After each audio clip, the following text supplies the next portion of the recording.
నడుపుతున్నాను. పాపం ఈ వయసులో నీకు ఈ కష్టం ఏంటి? కొడుకులు ఎవరూ లేరా?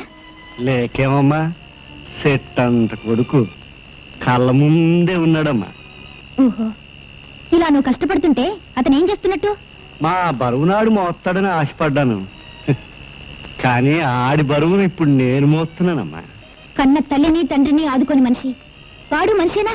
చిచ్చే అమ్మమ్మ, వాళ్ళని తిట్టకమ్మా. వాళ్ళు సామాన్యులేటి, వరపుత్రులు. రాములోరికి రావణాసుడికి యుద్ధం జరిగే రోజుల్లో కొందరు రాక్షసులు అర్ధాయుస్తో చచ్చిపోయారు. వాళ్ళు బ్రహ్మదేవుడి దగ్గరికి వెళ్ళి మిగిలిపోయిన మా అర్ధాయుస్ సంగతి ఏంటి అని సంజయ్సి అడిగారు.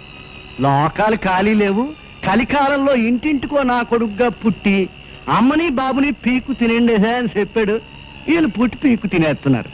వరపుత్రుల్ని కన్నా నాలాంటి నా కొడుకులకి కట్టాలి తప్పవమ్మా. అలాంటి వాళ్ళని సమాజం నుంచి తన్ని తగలేయాలి.